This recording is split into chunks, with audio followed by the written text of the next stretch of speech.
Assalamualaikum warahmatullahi wabarakatuh. Halo Sobat Cibu, terima kasih sudah kesini. Kali ini ada cerita horor kembali dari seorang pendaki yang melakukan pendakian di Gunung Arjuna. Awalnya pendaki ini selalu menggunakan logika jika berbicara tentang hal mistis. Namun setelah bertemu dengan 7 arwah anak kecil di Gunung Arjuna, hal tersebut menjadi patah. Asumsi tentang tahayul dalam logikanya termuntahkan. Lalu mengapa dia sampai ditemui oleh hal-hal mistis di Gunung Arjuna? Apakah kesalahan yang telah dilakukannya di gunung tersebut? Ikuti terus video ini.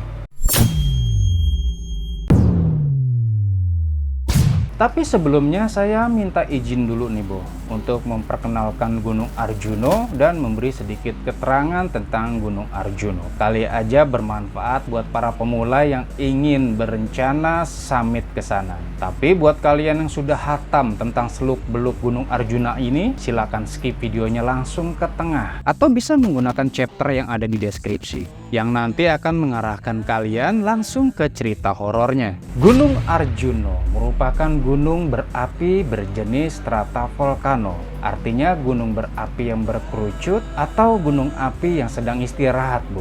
Lokasinya berada di perbatasan Kota Batu antara Kabupaten Malang dan Kabupaten Pasuruan. Dengan tinggi 3.339 mdpl. Seperti yang kita tahu kan bahwa urutan pertama dari gunung tertinggi di Jawa Timur itu adalah Semeru. Dia akan punya ketinggian 3.676 mdpl. Sementara di posisi kedua itu ada Gunung Raung, Bo. Dia punya ketinggian itu 3.344 mdpl. Nah, yang ketiganya baru Gunung Arjuna. Seperti gunung berapi pada umumnya, Gunung Arjuna juga punya tempat yang disakralkan. Adanya beberapa situs di Gunung Arjuna menjadi ajang bagi para kaum spiritual menuju ke sana, hingga menimbulkan kesan mistis di sepanjang jalur pendakiannya, Bo. Ada 12 jalur yang bisa kalian lalui, baik itu yang ilegal maupun yang legal, alias yang resmi ataupun yang tidak resmi. Tapi yang paling populer itu cuma 3 jalur, Bro. Pertama ada pendakian via Tretes, yang kedua ada Purwosari, dan yang ketiga via Lawang. Walau setiap jalur punya kondisi fisik yang berbeda-beda, tetap aja aura mistis dan mitos di sana tetap mendapatkan tempat di hati para pendaki. Gunung Arjuna sendiri pernah meletus 2 kali, Bu, yaitu sekitar tahun 1950 dan 1952.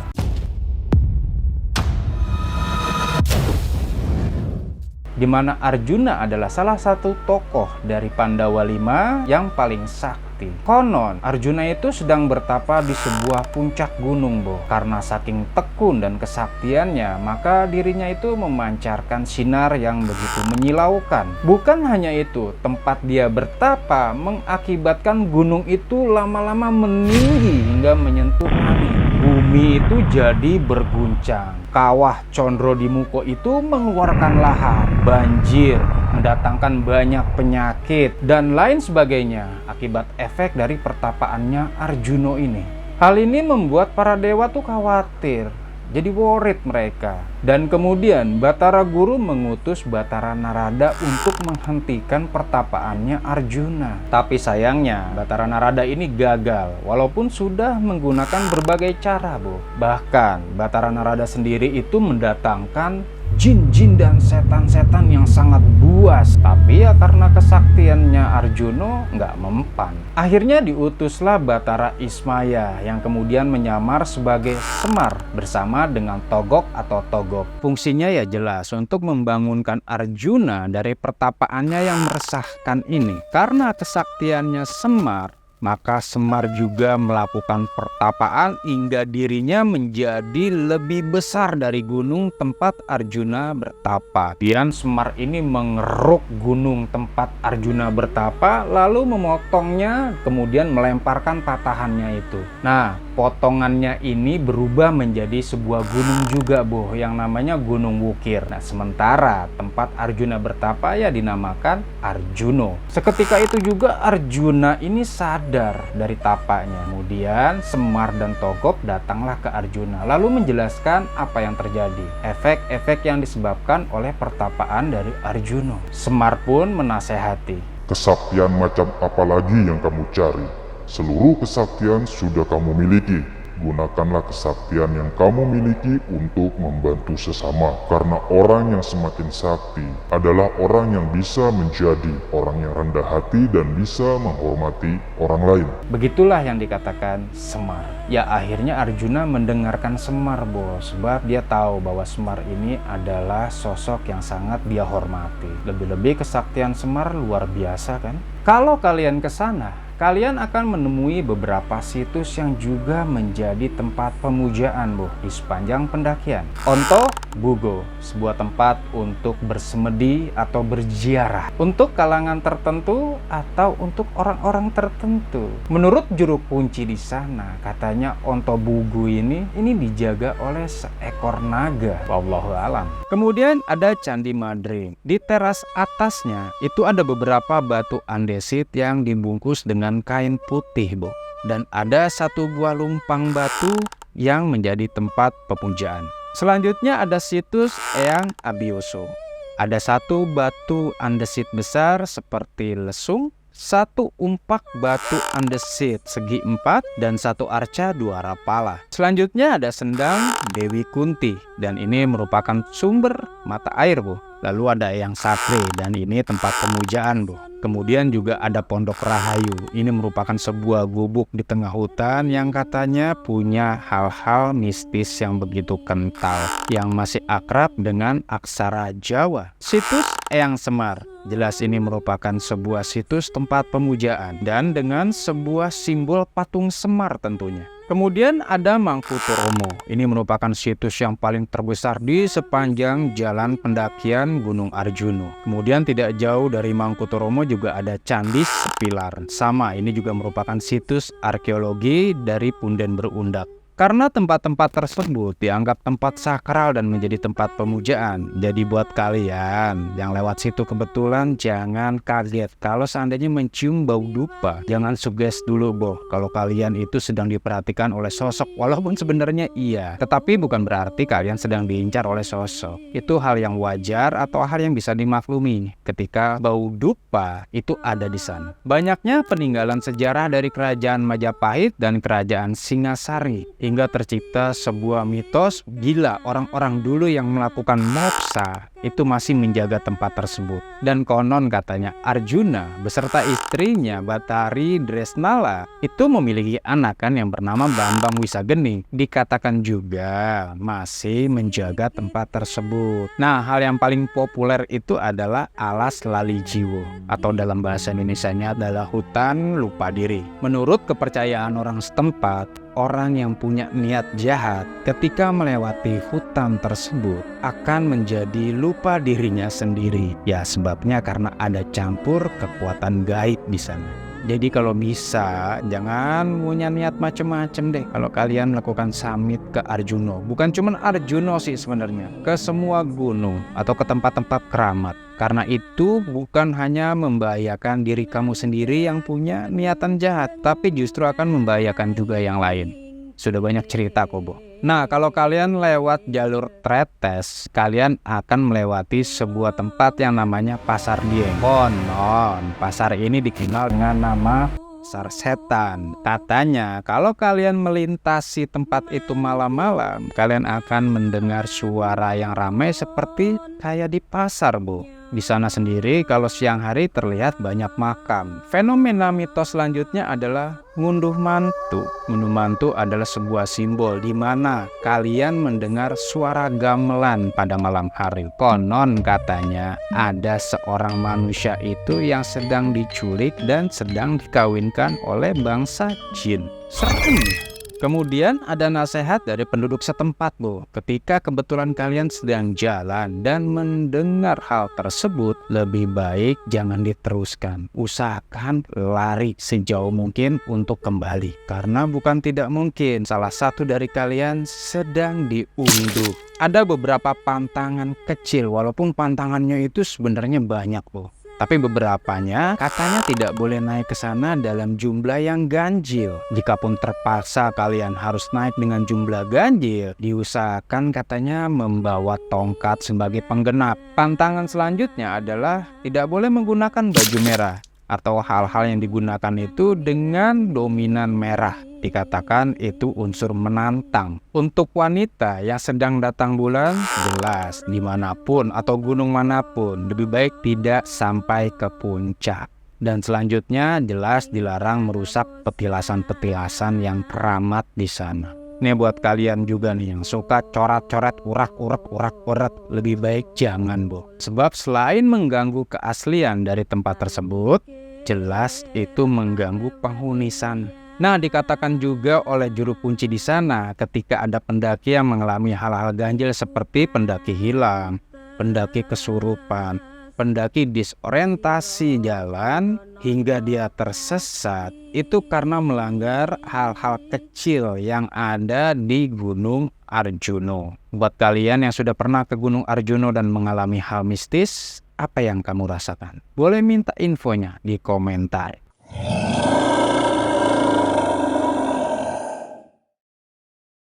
Cerita ini berasal dari salah satu tweet di Twitter dengan ID @yoitsijelek. Dan mulai sekarang kita panggil saja beliau ini dengan kata Daple ya, Bu. Beliau maunya dipanggil Daple katanya. Daple ini sebenarnya orang Jakarta, Bu. Dia itu sedang kuliah di salah satu perguruan tinggi di daerah Malang. Nah, cerita ini diangkat dari ketika Daple dulu kuliah di Malang sekitar September 2018. Waktu itu sebenarnya Daple sendiri udah nggak mau summit ke Gunung Arjuno, Bu. Alasannya dua. Yang pertama, dipaksa oleh temennya yang hobi naik gunung, mengingat dia tahu kalau Daple ini hobi juga naik gunung. Yang kedua, duitnya lagi cekak, mengingat itu tanggal tua dan merupakan masa-masa derita anak kos. Tapi apa mau dikata, temen Daple bilang gak usah mikirin uang, biarin negara aja yang mikirin uang. Mereka sebagai mahasiswa katanya naik gunung aja kerjaannya. Ya udah, akhirnya besoknya ketika jam 5:30 sore, packinglah dia di tempat kosan temannya itu, Bu. Nah, sebelum berangkat, kembali nih keraguan Daple itu menerpa. Alasannya ada dua. Yang pertama, karena sejak siang sampai saat itu hujan nggak berhenti-berhenti, Bu. Yang kedua, dia nelpon orang tuanya nggak ngangkat-ngangkat telepon. Artinya, pun kalau dia paksakan untuk jalan, dia nggak dapat restu dari orang tuanya atau tanpa izin orang tua lah istilahnya. Anak emak berarti Daple ini, Bu. Nah, tambahan buat Daple yang bikin dia ragu itu sebenarnya dia itu belum pernah tahu tentang Gunung Arjuno. Seandainya dia nggak males aja pada saat itu untuk googling, maka drama-drama keraguan dia pasti akan terwujud dan ujungnya akan batal summit ke Arjuno. Malamnya sekitar jam 8, hujan berhenti, Bu. Dan akhirnya dia bersama temannya itu berangkat ke basecamp Tretes yang berada di Pandaan Pasuruan. Dia kukuhkan untuk naik motor bersama teman. Sampai di basecamp itu sekitar jam 12 malam. Menurut Daple itu sebenarnya basecamp Tretes itu asik, banyak yang jualan. Jadi semisal masih pada santai belum melakukan summit atau mulai pendakian, ya bisa ngopi-ngopi dulu di sana. Tapi ala kazamnya menurut Daple, pada saat itu sepi, Bu. Gak ada pendaki lain yang ngecamp atau yang datang ke base camp itu. Di sana itu dia lihat cuma ada 2 motor doang. Dan kemudian dia juga lihat di loket Simaksi gak ada orang. Akhirnya dia nanya dong nih ke bapak-bapak yang udah sedikit agak berumur yang jaga warung. Terus kemudian dia dapat info dari si bapak kalau loket itu dibuka dari pagi sampai sore aja. Kalau udah maghrib ke atas, yang jaga pulang. Terus kemudian si Daple nanya lagi, kok sepi banget sih, Pak? Yang lain pada kemana yang pada mau naik gunung? Akhirnya si bapak bilang kalau Gunung Arjuno ini baru dibuka per hari itu. Sebab kenapa? 2 minggu itu ditutup.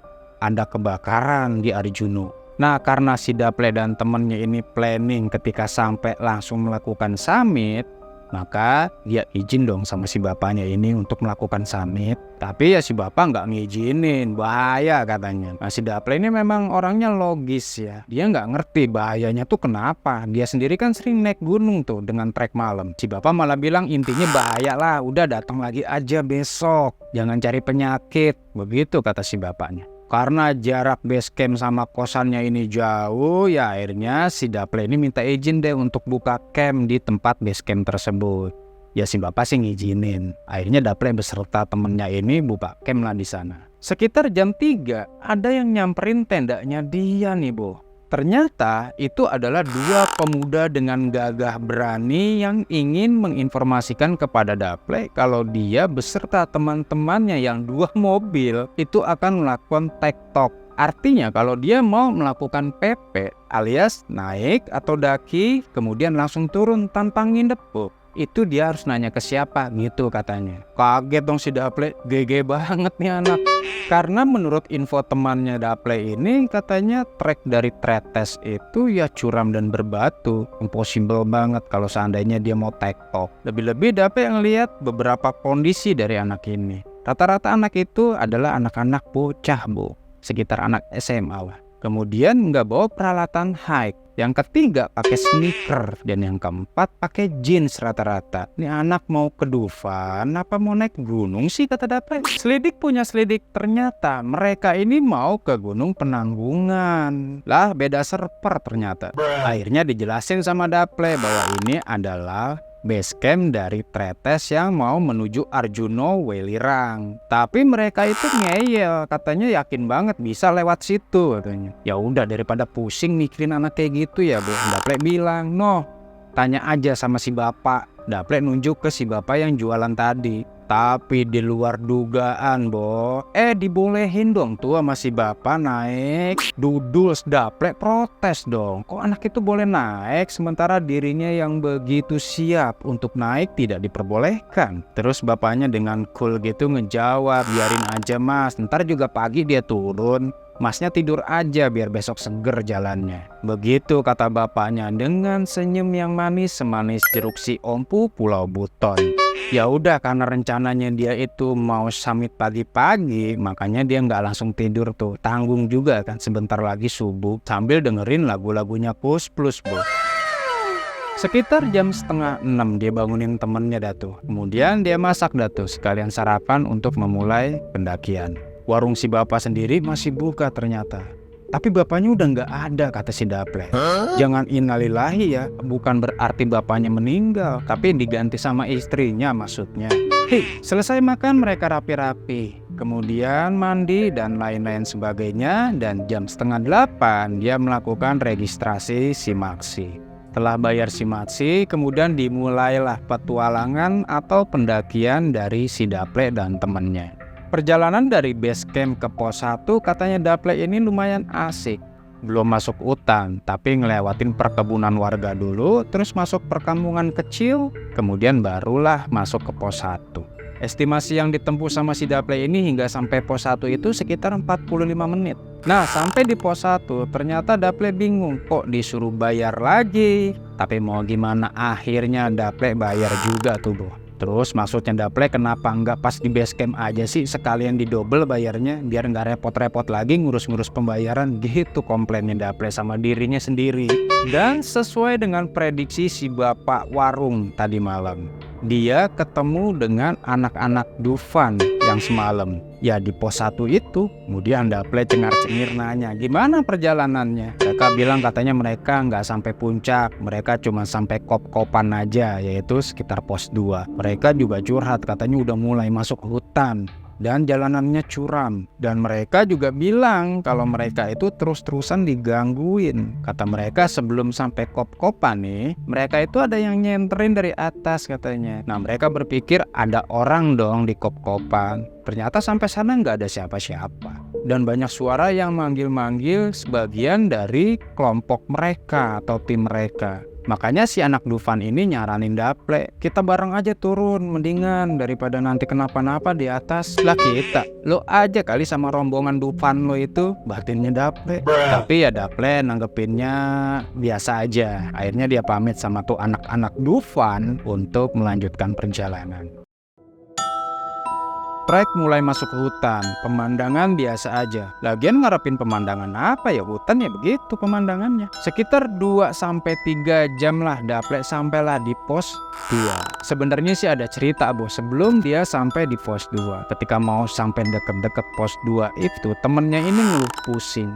Akhirnya mereka putusin untuk break sebentar nih. Kemudian dikeluarinlah peralatan masak, kemudian dimasaklah logistik dan makanlah mereka. Pas lagi asik-asiknya mereka makan, ada yang turun nih ceritanya nih. Disapa dong sama Daple. Nah kemudian Daple nanya, di atas ramai nggak mas? Nah si mas yang turun ini bilang, katanya di atas itu nggak terlalu rame. Cuman ada 3 tenda di Lembah Kidang. Kemudian si masnya itu juga bilang dan nyaranin ke Daple, kalau bisa sebelum pondokan itu sebelum maghrib. Ya Daple dasarnya orang yang punya pemikiran logis, nggak ngerti dia. Dia nanya emang kenapa? Ya si masnya cuman bilang, iya saran aja kalau bisa, nggak nyautin macem-macem. Ya udah akhirnya Daple juga nggak mau ambil pusing kan. Orang itu pun akhirnya nerusin jalan. Nah setelah Daple selesai makan, mereka pun prepare untuk menerusin jalan juga bu.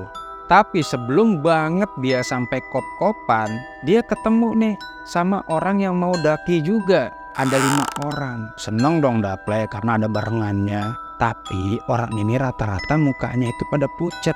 Dan semuanya kondisinya lagi jalan atau ngedaki sambil ketawa-ketawa. Nah mereka ini jalannya pelan. Daple dan temennya kan nyusul dong akhirnya sambil bilang permisi. Mereka nggak nyautin, cuman ngelirik terus kemudian sambil ngangguk gitu aja kata Daple. Nah setelah sampai kop-kopan, akhirnya si Daple ini rencana ngambil air nih bo. Ketika dia lagi ngambil air, otaknya langsung connect. Satu hal, ketika disimaksi mengatakan bahwa mereka adalah satu-satunya orang atau kelompok yang melakukan pendakian di hari itu. In case ada pendakian berarti kan setelahnya dia dong. Dan gak mungkin kondisinya dia itu nyusul. Lagi asik-asiknya si Daple berpikir kayak begitu, kabut turun nih. Kabutnya turun agak lumayan tebel bo. Jarak pandangnya itu jadi kabur. Semuanya serba abu-abu katanya. Karena kabut yang turun ini nggak putih-putih banget. Nah si Daple sempet juga nih ngedenger si 5 orang tadi itu sampai tuh kop-kopan sama sambil ketawa-tawa sama seperti sebelumnya. Nah karena dia nggak mau kejebak di sana dan dia harus mencapai pondokan, maka dibelahlah tuh kabut. Mau nggak mau di jalan dah tuh dalam kondisi kabut seperti itu. Lebih-lebih feelingnya udah mulai acak-acakan nih di sini nih. Nah dari kabut lama-kelamaan ini mulai nipis dan jelas dia udah nggak ngelihat 5 orang tadi bo. Tapi ganti nih sama hujan-hujan yang sedikit agak medium sifatnya. Gerimis kagak, gede kagak. Tapi ya diputusin buat lanjut aja nih sama si Daple. Udah ngejar waktu. Ketika jalan sudah mulai menyempit, kanan tebing, kiri jurang, dan jalan juga udah mulai banyak nanjak-nanjak. Hingga kata Daple sampailah dia di suatu lembah yang cakep banget. Dan di sana dia dengar suara mobil bu ternyata. Terus kemudian temennya info kalau di Tretes itu ada penambangan. Jadi mungkin itu adalah suara mobil yang bawa hasil penambangan. Ya udah akhirnya jalan-jalan sampailah mereka di pondokan. Ya untungnya pas ya bo, sekitar jam 6 lah. Walaupun memang pas banget azan dia sampai pondokan. Akhirnya dia buka tenda di sana. Dan emang dia buka tenda di pondokan itu nggak ada orang lain lagi selain mereka berdua. Setelah tenda berdiri, mereka melakukan sholat. Kemudian bikin makan dan ngopi-ngopi. Setelah makan ya ritualnya biasa, ngobrol-ngobrol lah dia sama temennya ini. Ketika dia sedang asik ngobrol-ngobrol, tiba-tiba mereka mencium bau busuk. Kata Daple, ya baunya kayak telur busuk gitu deh. Nyengat banget di hidung. Terus memang nggak sambil ngomong sih. Mereka berdua lihat-lihatan, tatap-tatapan nih. Nggak berapa lama mereka dengar suara delman. Dan dudusnya menurut Daple, temennya ini cerita tentang mitos ngunduh mantu di tempat tersebut. Dan dengan gamblang temennya bilang kalau proses ngunduh mantunya di tempat itu adalah sebuah tanda adanya pernikahan antara kaum jin dan kaum manusia. Daple sendiri sebenarnya nggak tahu sih soal begituan. Kan seperti yang video awal dijelasin bahwa Daple itu lupa untuk browsing tentang Gunung Arjuna. Yang Daple tahu dimanapun tempatnya ketika berbicara tentang hal tersebut, yaitu namanya nekat. Nah, buat kalian yang tahu tentang ngunduh mantu Gunung Arjuna, bisa bantu si Daple ngejelasin di kolom komentar, Bu. Ya udah, akhirnya mereka putusin untuk tidur aja deh nih. Mereka berdua buru-buru masuk sleeping bag, kemudian dicoba untuk merem sedapatnya. Walaupun sebenarnya kalau si Daple ini lagi naik gunung dimanapun selain di sana, itu biasanya dia melek. Tapi kali ini diusahain sama dia buat merem, biar terhindar dari hal-hal yang tidak diinginkan. Baru sekitaran 10 menit dah mereka coba buat merem. Si Daple manggil temennya nih, ternyata udah tidur duluan temennya. Duduls, kata Daple. Dia ditinggal melek sendirian. Ya emang wacananya mau tidur kan, Daple juga salah sih. Jangan komplain lah.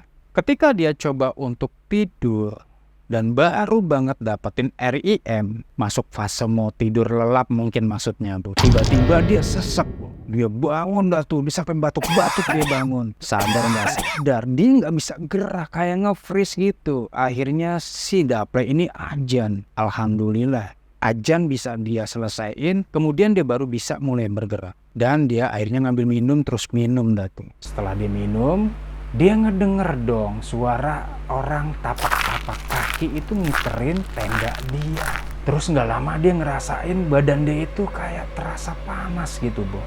Kayak gerah gitu loh. Dan nggak lama kemudian setelah langkah-langkah kaki itu hilang, dia dengar suara cewek ketawa. Pemikirannya yang logis dengan kondisi seperti itu ya akhirnya kalah, Bo. Ya putusin lah, masuk ke sleeping bagnya buru-buru, ngumpet di dalam sleeping bag sambil dia baca-baca ayat-ayat Allah deh di dalam sleeping bag itu. Ya alhamdulillah sih, nggak lama kemudian dia pun terlelap.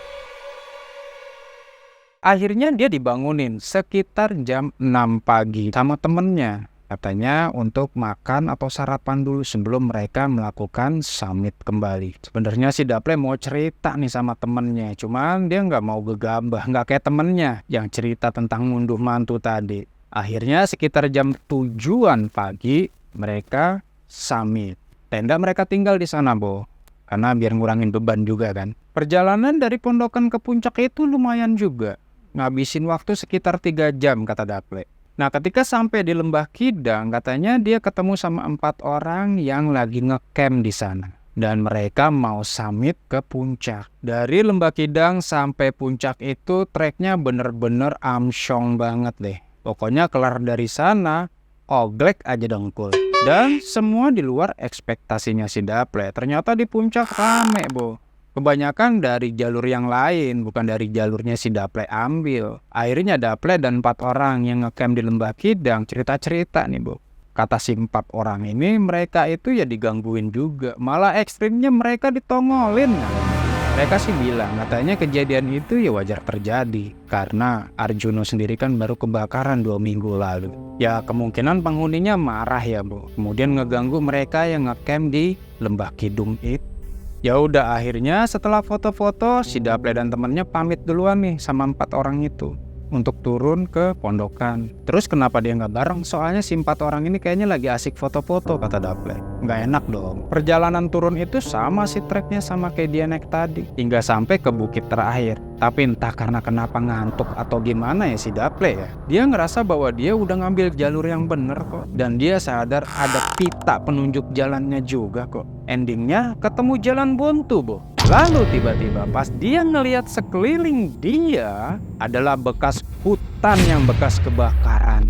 Dan jalan di belakang dia ketutup. Hilang gitu aja kayak nggak pernah dia lewatin. Paniklah si Daple sama temennya ini nih. Akhirnya dia dengar ada suara orang yang manggil dia dari jauh katanya. Ternyata itu adalah suara 4 orang yang ngecamp di Lembah Kidang itu, Bo. Dia juga nggak ngerti kenapa mereka bisa liatin si Daple sama temennya. Ya udah, refleks lah dia lari ke sana. Gak sadar itu dia itu keluar jalur sekitar 5 km kata Daple. Dan mau tahu, Boh, dia nyasar di mana? Ternyata dia ada di Lali Jiwo. Kemudian setelah si Daple dan temennya ini sampai ke tempat orang itu, si 4 orang ini salah satunya nanya, "Lu ngapain ke sana?" Ya akhirnya Daple cerita bahwa dia udah ngikutin petunjuk jalan. Nah, karena takut dia nyasar lagi nih si Daple, akhirnya ya udah mereka turun bareng deh tuh sampai Lembah Kidang. Nah, setelah sampai Lembah Kidang, mereka lanjut turun lagi ke pondokan. Sebenarnya si 4 orang ini nawarin buat gabung bareng, tapi Daple bilang kalau mereka mau terus sampai turun. Di pondokan dia cuma mau repack aja, mau prepare, terus dilanjutin turun ke bawah. Ya intinya Daple dan temennya ini mau turun hari itu juga lah. Sekitar jam 4-an lah akhirnya Daple sampai pondokan. Sebelum packing-packing dan bersih-bersih, si Daple dan temennya masak logistik dulu nih. Setelah masak dia makan. Ketika semuanya sudah siap dan mereka makan, tiba-tiba ada seseorang yang datang nyamperin dia. Perawakannya itu agak sedikit gendut sih Bu katanya. Kemudian pakai kaos aja sama celana pendek, pakai sendal pula. Daple dalam hatinya berpikir, nekat banget nih orang. Jangan-jangan bapaknya anak-anak Dufan tadi itu. Si bapak ini tiba-tiba nanya sama Daple, "Kamu baru turun atau mau naik?" Daple bilang kalau dia mau turun. Kemudian si bapak ini natap Daple itu tajam katanya. Rada takut juga si Daple ngeliat komuknya itu. Kemudian si bapak-bapak itu bilang kalau bisa Daple dan temennya itu sampai kop-kopan sebelum maghrib, sebelum anak-anak naik. Lah si Daple sama temennya bingung. Anak-anak siapa? Lagi juga ngapain anak-anak main di gunung? Terus kemudian si bapak itu balik badan, kemudian jalan ke ilalang dan hilang. Tapi Daple buat skut, buat ambil santai aja. Walaupun sebenarnya takut. Ya udah akhirnya setelah kelar makan, kemudian dia packing, beberes, jalan turun. Nah, ketika dia turun, sebelum sampai kop-kopan, sayangnya terdengar azan, Bu. Azan maghrib. Mereka break akhirnya, Bu. Katanya sampai azan selesai, dia nerusin jalan lagi. Gitu sih planningnya. Ya udah selesai azan, kemudian dia terusin jalan lagi. Hingga akhirnya sekitar 15 menitan lah mereka baru sampai tuh kop-kopan. Nah di kop-kopan dia ambil air Bu. Karena kan emang di kop-kopan ini ada sumber mata air katanya si Daple. Tapi ketika si Daple ngambil air ya dia nggak mau sendiri lah. Dia minta temenin temennya. Sebab kenapa? Sebab dia pernah denger katanya. Pernah ada orang yang hilang di sana ketika ngisi air sendirian dan baru ditemuin 2 tahun lalu. Setelah selesai ngambil air dan dirasa cukup, maka lanjutin lagi nih perjalanan ke pos 1. Sebenarnya sih Daple udah lega karena dari kop-kopan ke pos 1 itu kan nggak jauh. Ya kurang lebih 15-20 menit lah. Tetapi tidak semudah itu Ferguson. Kata Daple, mereka yang tanda petik ini masih penasaran sama Daple dan temennya ngejailin. Mulai dari kakinya Daple yang tiba-tiba pegel, kemudian lagi tiba-tiba jalan sendiri tanpa dia minta. Belum lagi temennya katanya yang tiba-tiba bengong aja. Ditambah lagi ada pohon-pohon yang katanya goyang-goyang sendiri padahal nggak ada angin. Terus lagi mereka ngerasain hawa panas yang absurd pokoknya kata Daple. Terus yang bikin Daple keki ini dia sempet kepleset katanya sampai kakinya luka. Yaitu sekitar betis sampai dengkulnya itu sekitar 7 cm. Lukanya agak sedikit lumayan nganga boh. Nah mulai dari situlah kata si Daple, hatinya mulai mengutuk tempat itu. Dan disinilah cerita horor sebenarnya terjadi. Tidak lama dia mengutuk tempat itu, dia melewati tempat yang sama sebanyak 5 kali, boh. Diputer-puter di situ aja katanya. Kemudian dia putusin untuk break sebentar sambil manjatin doa. Dia minta maaf dalam hatinya. Kemudian gak lama terdengar azan Isya. Dan setelah azan Isya berakhir, bismillah dilanjutin buat jalan. Alhamdulillah sih Bo, 20 menit kemudian sampailah mereka di pos 1.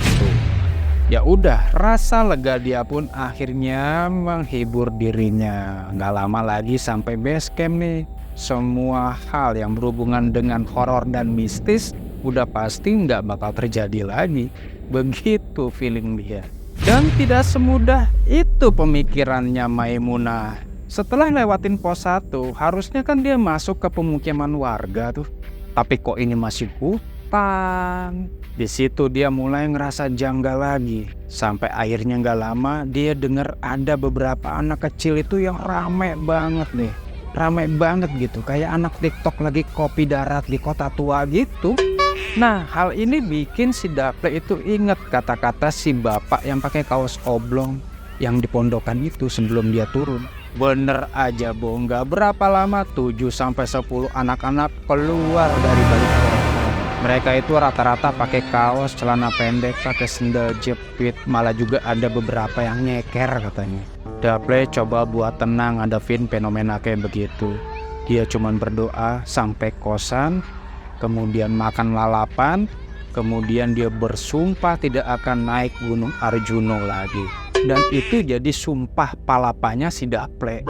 Dan yang lebih mengejutkan, ada salah satu anak nih yang dari tadi merhatiin si Daple nanya, "Di atas rame nggak, Mas?" Si Daple nggak jawab, yang jawab malah temennya. "Rame dek." "Ainya," disautin lagi sama temennya. Ya udah, akhirnya si Daple ini fokus jalan aja terus nih. Tapi sudut matanya tuh ngelihat ada salah satu anak itu ngeliatin dia, fokus ngeliatin si Daple gitu. Setelah dekat tuh anak ngomong gini, Bo, "Hati-hati Mas." Duar, kayak ditembak Dian Sastro katanya si Daple. Hatinya itu meletup-letup nggak karuan, Bo. Akhirnya anak-anak itu terus melanjutkan perjalanannya, Bo.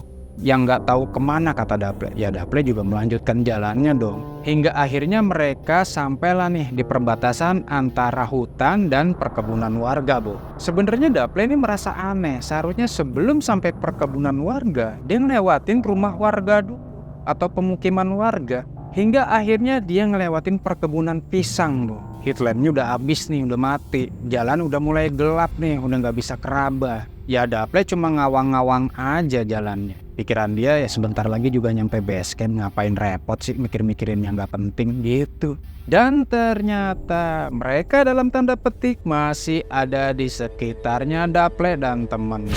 Tiba-tiba mereka sudah sampai aja di ujung kebun. Tapi kebun yang dia tapaki itu bukan jalur yang mereka lewati kemarin kata Daple. Tempat itu kayak lorong, Bo, dimana kanan kirinya itu pohon pisang gede lah. Dan yang lebih nyereminnya lagi kata Daple, di ujung itu udah nunggu beberapa anjing yang saling melolong katanya. Horor. Dari sini mereka udah mulai panik nih. Temennya keluarin pisau lipat tuh yang diambil dari tasnya. Daple sendiri nyari-nyari kayu nih buat mukul tuh anjing nanti sampai sana. Tapi mereka berdua jalan itu main dorong-dorongan. Lo duluan, nggak ada yang mau bergerak. Sampai 5 menit, Boh, mereka main dorong-dorongan supaya jalan duluan. Udah kayak film Scooby-Doo. Kemudian karena nggak mau ada yang jalan duluan atau jalan di depan, mereka sepakat nih buat cari alternatif jalan lain. Tapi ketika dia cari-cari sampai dia nengok ke belakang, nggak ada, Boh. Jalan yang memang harus ke situ, melewati jalan yang ujungnya itu udah ditunggu sama anjing. Akhirnya secara nggak sadar mereka berdua jalan nih pelan-pelan nih. Berdua-duaan ini jalan. Dan secara nggak sengaja dia ngeliat parit, Bo. Dan pemikiran logisnya si Daple ini ketika ada parit berarti kan itu mengarah kepada rumah penduduk. Ya udah akhirnya mereka putusin untuk ngikutin parit itu. Dia turun sedikit ke bawah tuh karena kan adanya di bawah tuh parit. Nah setelah beberapa lama dia ngikutin parit, ternyata memang dia lihat sebuah jembatan kecil, Bo. Nah untuk mencapai jembatan itu lumayan agak tinggi tuh. Mereka tuh akhirnya air pada songko-songkoan lah bahasanya, saling bantu untuk supaya naik ke atas. Dan dugaan si Daple benar, parit itu memang sumber dari mata air penduduk. Mereka akhirnya memang menemukan sebuah desa, tapi desanya sepi, Bo. Lebih-lebih dia ngeliat ada sebuah bangunan mirip villa, itu berantakan banget. Terus nggak berapa lama dia jalan, dia ngeliat ada warung yang buka, tapi warung itu nggak ada yang jaga. Ya udah skeptis duluan dong, mengingat kejadian-kejadian yang berurutan dialamin sama Daple. Jangan-jangan desa penari ini. Begitu pikiran Daple. Akhirnya mereka terusin buat jalan. Ya udahlah kita jalan aja lah. Karena dalam pemikiran si Daple dan temennya, jalan ini pasti punya ujung, dan ujungnya pasti kan jalan raya. Ya udah akhirnya mereka jalan. Sekitar 15 menit itu bahwa mereka jalan, dan suasananya nggak ada orang sama sekali di desa itu. Untungnya setelah 15 menit mereka menemukan sebuah perempatan. Dan setelah sampai perempatan, dia ambil jalur ke kanan. Nggak lama ada jalan raya. Setelah keluar dari jalan raya, tahu yang terjadi, Bu? Orang-orang pada ngelihat mereka berdua. Ternyata banyak orang. Dan ada satu ibu-ibu yang lagi jualan nanya ke dia, "Dari mana mas?" Sambil sedikit bingung tuh ibu. Daple bilang kalau dia baru turun dari Arjuna. Nah si ibunya bingung lagi. Kok turunnya dari sana? Si Daple nggak mau cerita karena masih suspek nih. Ini ibu-ibu beneran manusia atau bukan gitu. Akhirnya Daple cuma nanya, "Bu, pos base camp Tretes itu di mana ya?" Tapi si ibu masih dalam keanehan dan kebingungan yang sama nih melihat mereka berdua. Dan sikap si ibu ya justru bikin si Daple dan temennya ini juga merasa bahwa ibu ini merupakan bagian dari konspirasinya tanda petik mereka itu kan, Bu. Jadi sama-sama curiga nih berdua. Tapi untungnya si ibu akhirnya ngasih unjuk kalau mereka itu terlempar jauh sekitar 20 km dari base camp Tretes. Ya udah akhirnya meyakinkan bahwa si ibu itu adalah benar-benar manusia. Mereka pun jalan ke arah base camp Tretes. Dan alhamdulillah akhirnya mereka sampailah base camp Tretes. Mereka mengurus pelaporan selesai pendakian, kemudian mendapatkan sertifikat pendakian, dan akhirnya mereka juga ketemu dengan 4 orang yang ngecamp di Lembah Kidang itu, Bu. Akhirnya mereka saling tukar cerita lah deh. Nah, si 4 orang ini salah satunya ngomong, katanya dapat informasi dari penduduk setempat, ketika Arjuna kebakaran beberapa waktu yang lalu, memang ada beberapa anak itu yang hilang, Bu. Dan jasadnya belum ditemukan. Si orang itu bilang, kalau Daple dan temennya itu bersyukur masih bisa balik. Karena biasanya ketika mereka ditemukan hal-hal seperti itu nggak balik. Daple dan temennya yang denger cerita gitu langsung bengong koplo di jebo. Kejadian di Gunung Arjuna bikin Daple nggak kapok kok, Bo. Justru hal itu jadi dia lebih memahami tentang rasa menghargai alam. Tapi kalau disuruh daki lagi ke Gunung Arjuna, Daple bilang dia harus diskusi dulu sama orang tuanya, sama tetangganya, sama saudaranya, sama kerabat-kerabatnya, handai tolan, mungkin bahkan sahabat-sahabatnya. Dan ketika mereka semuanya setuju, dan Daple masih harus memikirkan, dia harus diskusi dengan dirinya sendiri. Demikian cerita story tentang pendakian Gunung Arjuna, Bu. Masih banyak video lainnya yang mau saya kasih ke kalian. Jadi jangan lupa untuk subscribe dan klik loncengnya agar nggak ketinggalan kalau ada video terbaru. Like bila kalian suka dan dislike kalau nggak suka. Share kalau video ini bermanfaat bagi kalian. Akhir kata saya ucapkan wassalamualaikum warahmatullahi wabarakatuh. Salam lestari dan bye-bye.